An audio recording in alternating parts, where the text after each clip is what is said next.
tôi hay cái xiêm tụ nào là black hi small black piece som ni mana medium lo hi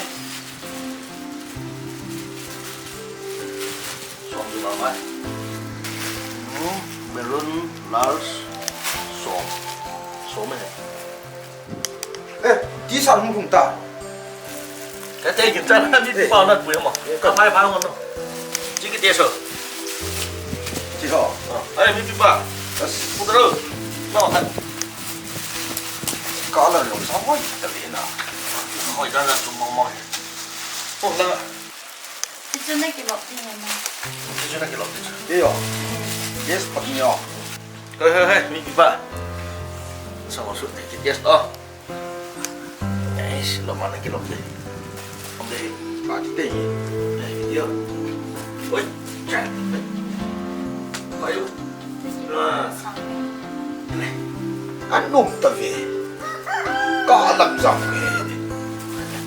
các sáng chỉ nhớ cho nên có mà sao là à buôn lòng khao khoe à rong rong hay kiểu một hạt bột à đúng rồi chỉ kiếm chỗ ra chung chung tâm tâm nó là đơn số mi đi bà phần này mà mi cái lòng này có cái lon xe là cái chân cái lom gì tụi mình lom xéo mun tina so pi ule nào cả lên cầm sắt ahung hi to kilonin pai pe ti sat ahung lung tan hi che he ina ki zo che di vin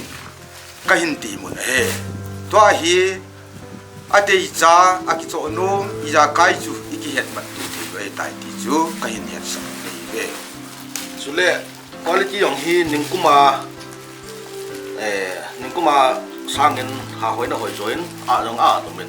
tu ni pi ong nei to ke hana ni pi la ya dinga hi a lu mo hi tua ka da na hi chuban le aman jong hi aman hi le chapang neo ho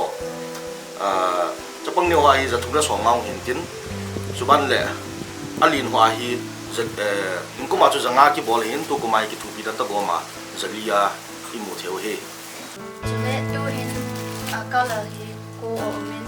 tập bằng là cô là XXL chân mà thì chỉ là đầy đều là không kỳ lạ trên xe mà hi ban lễ chi ti san ho hi tui bung bazar nu te kai hang don lip distribution point nào thế hi cho nên tôi mà sang order thì có sao chung nên là order là muốn chịu và chịu ở cái này có theo hiện tại kia ta want me to just cái wow anh mà nó hay ti le resi o thấy na pi ta bu o pi pa ti ta ti ai đi mana chi choi anh đi thế thì đi bắt chúng ta pa chi